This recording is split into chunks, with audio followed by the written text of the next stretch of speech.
Hi. I'm going to do a quick little live stream.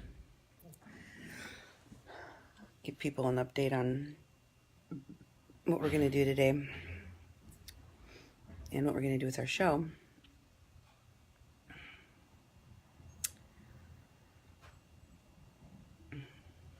Give folks a chance to...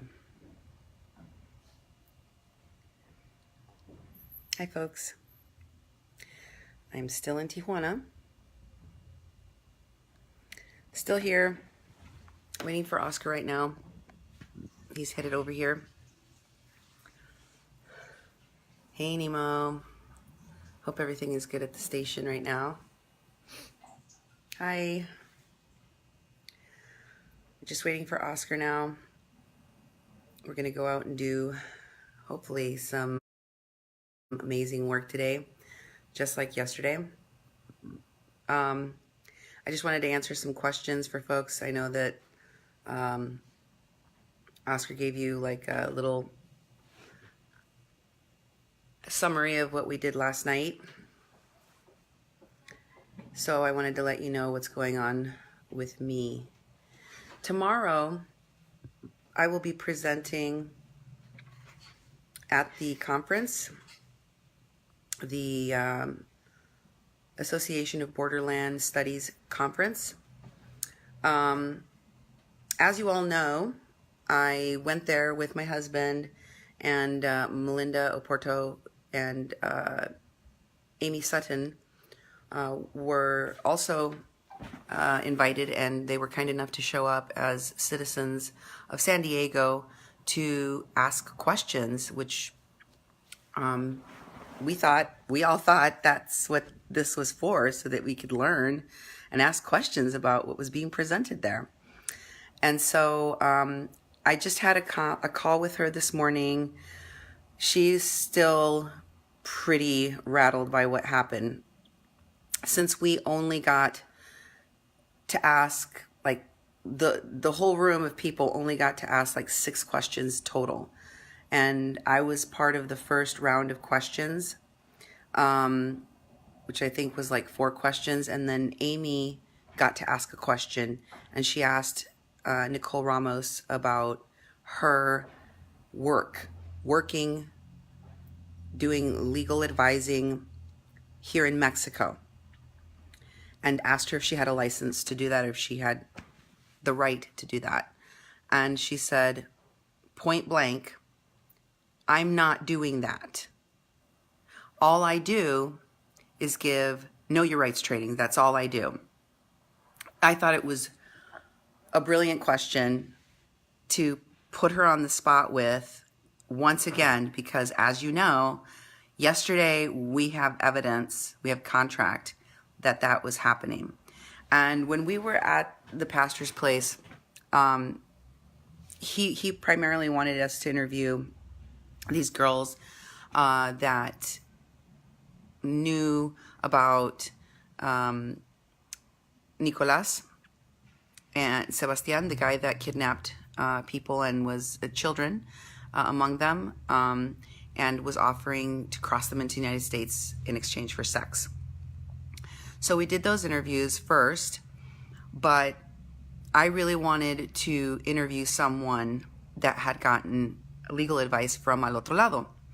So I asked the pastor if I could talk, he introduced me to the lady that runs the shelter for him, the manager, I guess. And I told her what had just happened at the conference. I said, I really want to talk to folks like this. And then I had a little conversation with her and the pastor about my experience with these lawyers groups at Standing Rock, and kind of what the modus operandi is that I've noticed, which is that they tell people, we're the warriors, we're going to go fight this fight, and we're collecting money so we can go in and sue Trump or protect all of these innocent protesters, when in reality, almost all of them ended up pleading guilty. And guess what happened to the money? They kept it. Now they're going to be using that money, they say, to fight another pipeline construction project. But the motto of this story is that these lawyer groups are very adept at collecting millions of dollars for their organizations, for their lawyers groups, and then using that money for really whatever they want. There's really no accountability, as Nicole Ramos told me yesterday when I asked her what the responsibility is of her organization and other organizations she is working with, including Border Angels, to give a follow-up and to maintain outreach with all of these people that they're helping to seek asylum, right? And she basically answered, they don't have a way of tracking them, and they don't. So I guess the responsibility falls on us in America to, as taxpayers, as citizens of the United States, to deal with the fallout of what these groups create, because obviously they're not responsible for what happens. But their heart was in the right place, I guess. So that's supposed to sustain us through what the probably next decade of America is going to look like, with over 1 million people already crossed into the United States. So I wanted to give you an update on what happened in that conversation with the manager of the shelter, because when I explained this to them, I told her what the importance was of talking to people that had been given legal advice in Mexico by this group, by Nicole Ramos, and or by anybody from her team. So she started going and looking for someone else, and she found this guy. She found one guy, the first guy that we interviewed, up on top of the roof, and he actually, after I had interviewed him, we kept talking, and he whipped out his phone. He goes on Facebook, pulls up Nicole Ramos's profile, and pulls up a picture of her and goes, "This is her, right? This is Nicole Ramos." Because all he had given me was her phone number, and he had shown me, and I took a picture of a text message she sent to him. And I wanted to verify that he had been in communication with this same Nicole Ramos, and he verified that he had. But he told me that he felt that what they were doing was a scam to make money off of the suffering of migrants. And so after that conversation with him, that's when I told this manager of the shelter what the pattern was and how it was connected to what I was seeing at Standing Rock, and why it was so important for me to find further evidence. I mean, the text messages show that he was in communication with Nicole Ramos. The fact that he could point her out in a picture tells me that as well. He also verified that she basically runs Enclave Caracol and with the people that own it, I guess. And she told me the name of another guy. I have it in my recording of the interview with him. And I asked him, I said, is she like a manager there? Or like, what's her position over there? Does she run the joint? And he was like, yeah, her and this other guy do. So Enclave Caracol is their base of operations. And my experience from talking to other folks and looking at posts on social media is that it's a fortress there. It's very hard to get in, and one of the things we're going to go try to do today is get in there. We may not be allowed to go in, or they might shove us out. We don't know what's going to happen, but we're going to try, and we're going to keep trying. The other thing I wanted to tell you guys is that after what transpired at the conference, especially what transpired in terms of not letting us film, and in terms of having this gentleman, because they were pretty upset that we asked questions and that we pushed for answers. They considered even though we were incredibly polite, we're just asking questions, and I think very valid questions. They considered what we did to be an attack, I guess, because that's how they treated me and Duke, and that's how they treated Amy and Melinda. In fact, they had some guy who claimed that he was the guy that organized the whole event, although, as I told you, Guadalupe, the professor that invited all of us there, said she didn't even know who he was. And then he started threatening to call the police. So, yeah, they were gonna call the police. She was mortified. She looked mortified, and she called me this morning, and she's like, Cindy, I'm going to demand an apology for what happened, because she was just disgusted by what happened. So we'll see how that goes tomorrow. Duke is going to be live streaming, right, Duke? I don't think we'll be able to, but we'll try.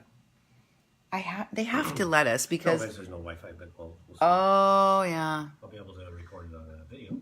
We'll do a video. But here's the thing, guys. Our connectivity is, and our ability to live stream is very much connected to being close to Wi-Fi. My ability to get service here in Mexico is nothing. It's bad. It's very, very, very bad, which is why I haven't been able to live stream. So for those of you who are wondering whether I'm going to be able to produce a show from here, no. But I have all of the interviews. I have all of the information. I'm going to be going back home, and in the quality that you are accustomed to be producing shows that, show everything that we've done while we're here, all of the interviews that we collected, the photographs, the video clips, all of that. We'll be putting that together and presenting it to you when we get back. And as I am able, I will be doing live streams to update you on the information that we are gathering, so you know what we have. And yeah, tomorrow is the conference. Today, in moments, I hope, Oscar's going to come and get us, and we're going to try to hit up some spots, get more interviews, and I don't want to give too much away, because I'm hoping there isn't people kind of trolling our live streams and hoping for an opportunity to catch us off guard. So I won't give away too much of what we're planning on doing today, but we have a full day of work. I wanted to give you guys an opportunity to ask any questions that you might have before I go, because I don't know when I'm going to be able to live stream again. We have the Wi-Fi here at the hotel, so we're good on that. But as far as live streaming out there in the streets, it's not possible for me. Okay, questions. Let me see. I am in great hands, not even uncomfortable at any point as I've been here. I know what to do when I'm in Mexico, and when you're someplace where you don't know, you listen to the locals. I'm with a local, and he's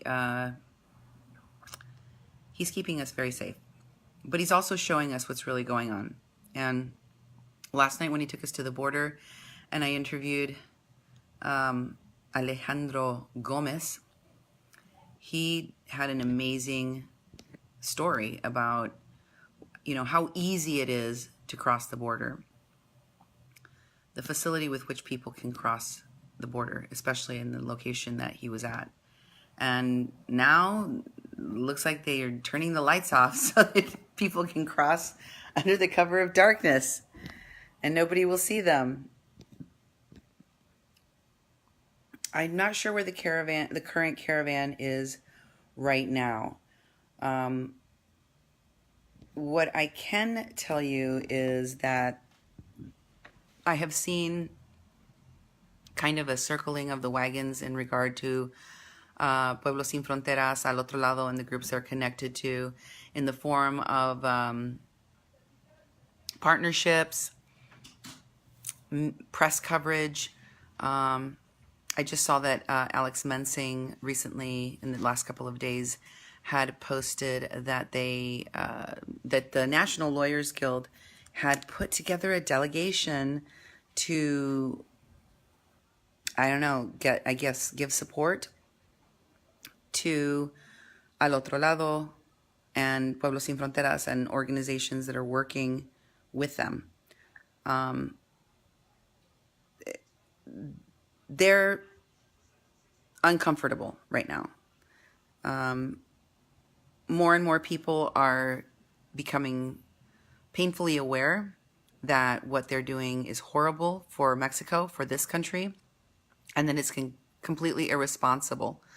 That this is a ploy, a political ploy, to try to give a bunch of undocumented people a free pass into the United States with no accountability. And ultimately, it's going to be bad for a lot of people. Oh, one update that I can bring you from my interview with the pastor yesterday that you didn't know about, which is very, very interesting to me.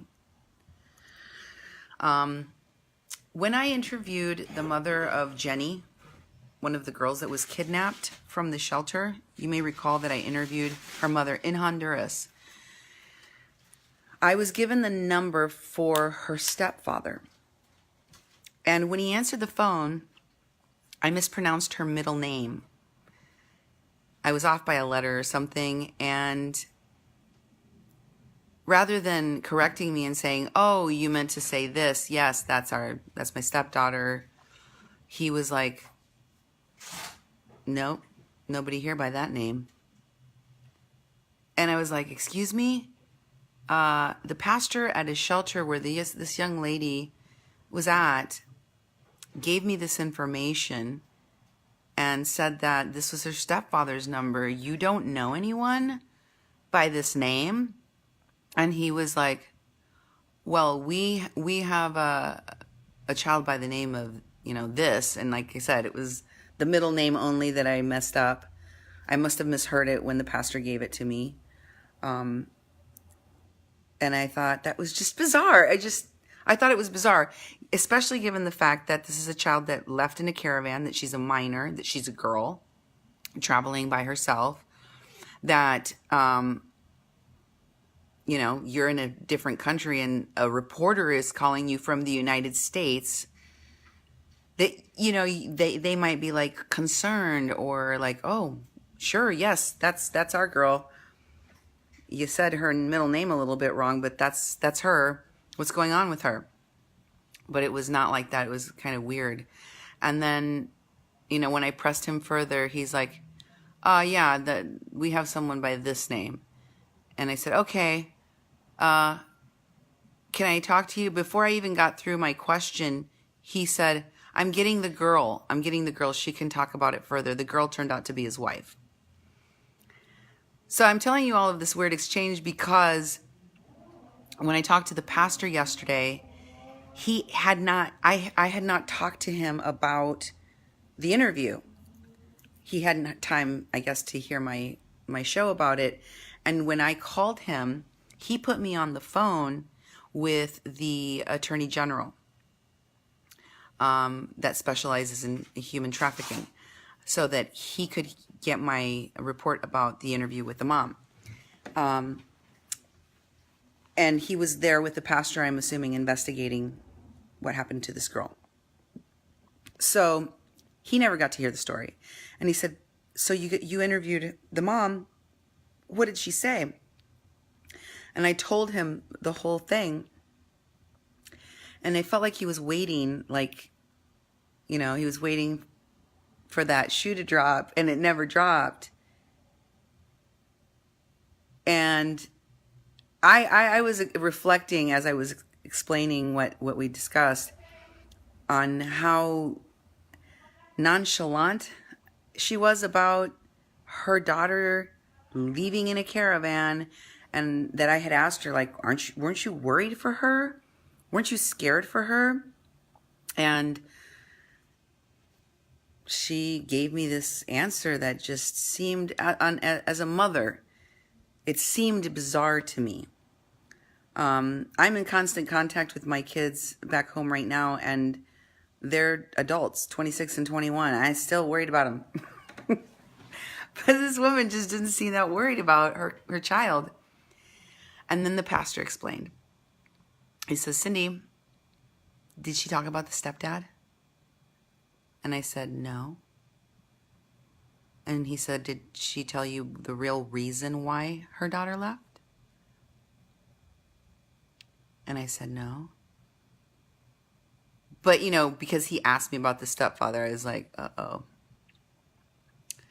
So it turns out that the stepfather was sexually propositioning this child. I don't know what level of abuse went on there because of that. I have no idea what that little girl went through. But what I do know is that she told, and that the stepdad gave the mom an ultimatum. Pick between me and your daughter. And we all know the outcome of that choice, because that little girl is now in the United States. And her mom's okay with that. That makes a lot more sense to me, I just couldn't understand why she didn't seem too concerned about her daughter being gone. To me, my children are precious.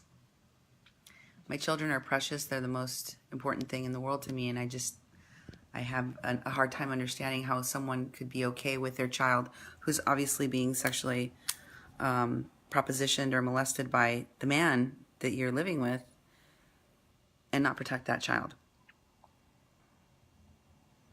Instead, this little girl had to leave with that caravan as her choice. Very, very sad. So today I am going to go out and try to collect more stories. I wish I could have spent more time in that one shelter. And just like Oscar said, we got 7 or 8 interviews yesterday in one shelter. The amount of information we uncovered, the evidence that we uncovered from one shelter about this network operating to organize these caravans and bring them into the United States. If that's possible in one shelter, can you imagine the massive amount of information that is just locked away here in the city? My hope is that we're going to carpe diem today and just do it again. Do what we did yesterday again, and maybe even better. I'll be heading back to San Diego tonight. Tomorrow is my presentation. And like I said, we'll probably be recording it and then posting the video later for all of you. We'll definitely, one way or another, I'm going to record that so that you guys can see what our presentation was about. We'll be sharing that. So folks, wish us luck today. If you pray that we get a lot of evidence. Don't worry about the safety part. I'm in good hands. I'm more concerned about being able to get as much information as we can. Let me see, comments, questions. I feel bad because I can't live stream and I can't do my shows while I'm here, but I don't know about the level of abuse there. Somebody's wondering about whether or not this child was impregnated. I don't think she was impregnated at the time. Yes, Mike Foley, we are here visiting from Fargo, Moorhead. Hey, Mary Dukowitz from Minnesota, fellow Minnesotan. 1,300 Cubans got away. Wow. Yeah, there seems to be some kind of a concerted effort with regard to the Cubans. But I will say this. They have an interesting connection to communism.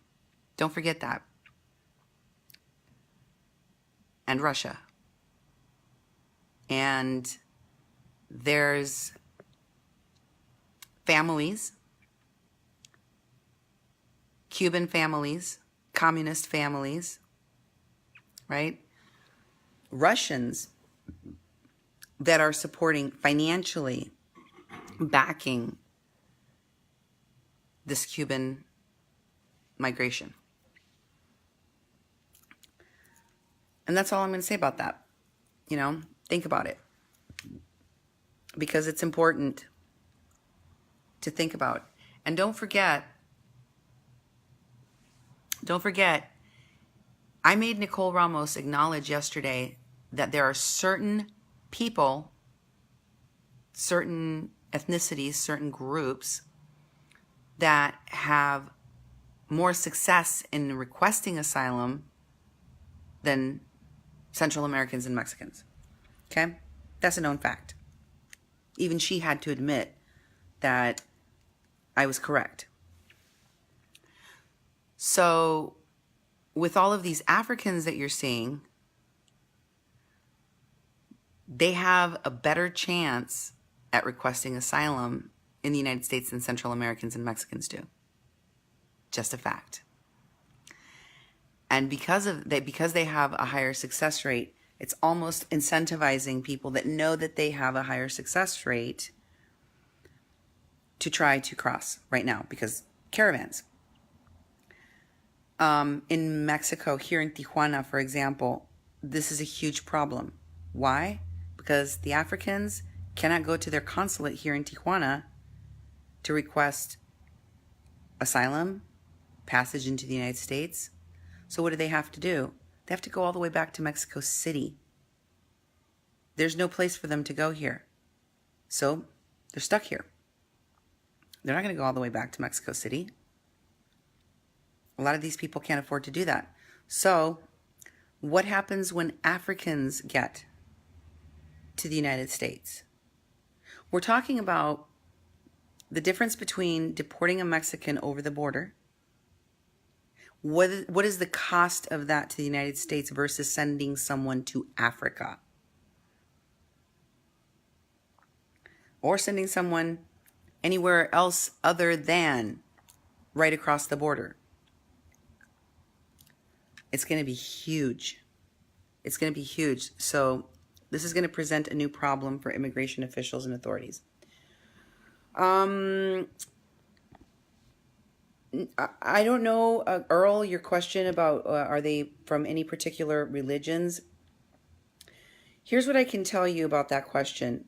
One of the things that surprised me immensely, especially during the time that the caravan was here, 7,000 plus strong, was that there was a large contingent of religious organizations involved. New Sanctuary Coalition brought together clergy from a number of denominations. But what is really interesting is the powerful role that the Muslim community is playing in all of this. And you're thinking, Muslims are concerned about the caravan? They're out here feeding people. They were out here helping the clergy. They're part of the Rapid Response Network. So yeah, one of the main organizations umbrellaing under the fiscal agency, that organization, Rapid Response Network, is Jewish Family Services. Okay. Also,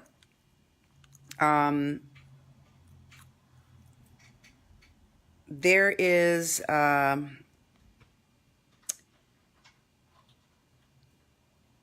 there's a moral superiority, especially within the the minds of many Americans that goes along with certain groups.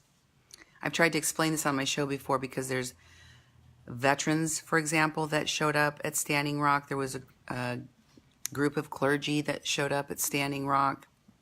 We had a group of medics and nurses and healers that showed up at Standing Rock. All of those same types of groups with some form of moral authority that we Americans respect, that we give deference to in the United States, show up. And then they become the arbiters of the issue. Like Native Americans showing up here with the eagle and the condor prophecy to educate the caravan about what it means when Native Americans from the North get together with indigenous people from the South. And what they told them that it means is that it means that the wrongs of the colonizers, of the European colonizers, will be righted. And of course, since this whole continent is stolen land, the people with the moral authority to opine as to borders, as to walls, as to immigration policy is not the European colonizer, but the Native American leaders. And that when this prophecy is complete and the people come together, your rights will be restored and your land will be restored. Think about what that means, okay? It's a very divisive and unrealistic, but it's a very divisive and unrealistic position. But they found it, they base it on the moral authority that we as Americans give to these groups. So it's important to look at where this kind of propaganda is coming from so you know what it's supposed to do to your brain. I hear the eagle and condor prophecy and I see the way that it's been used in this whole thing with the caravans, and it makes me sick to my stomach. I'm not trying to make fun of anybody's religion or anybody's prophecies. I just don't like it when people use religion as a weapon or politicize things that should be, if you're really religious, should be sacred to you. Why are you putting that stuff on a t-shirt and branding migrants with it like cattle? Seriously. If it's supposed to be a sacred prophecy, it should be treated in a sacred way. And this is not it. So, okay, let me check and see if there's any other questions. Sorry, guys. I got to put my glasses on because I'm blind. Oh, by the way, I drove by the Rapid Response Network's shelter, and they have fortified that place. I had seen videos of people from San Diego going there, driving in front of it, and you could see people that were there in that shelter outside in the yard, you know, mulling around and stuff. And since people were going and videotaping the location and what was happening there, they put up like privacy something to on the fence so you can't see through the fence. And then there, you know how the top of the fences like slant in like that? They've covered all the way up. So I don't even know if you could get an aerial view of what's going on in there at this point. Like, it's fortified. And it's right in downtown San Diego. It's crazy. The U.S. isn't part of the UN Pact anymore. We've never been part of the UN Pact. And Mexico is not bound by the UN Pact. Mexico and its government are choosing to do this. The United States never signed this pact. I believe that Mexico's current administration is using the pact as a crutch, as an excuse for what many, I don't want to be presumptuous and say most, but I haven't really talked to many Mexicans that are happy with what's happening here in Mexico, are happy what's happening with this administration here in Mexico. There may be some Mexicans out there that feel very strongly that this migration is good and orderly and humane, and that there's no problems with it, and it's not causing problems for Mexico economically or otherwise, and that we should just let it happen. But I haven't seen them. If you know who they are, send them my way. I want to meet this unicorn Mexican because I don't know any of them. I don't know any of them. All of the Mexicans I met with any sense in their head, with any sense, know that this is going to impact Mexico and the United States horribly. It already is. I don't know how much of this damage that already is happened can be reversed at this point. I don't know. And I don't know how long it's going to take. But I do know that the majority of people here do not like it.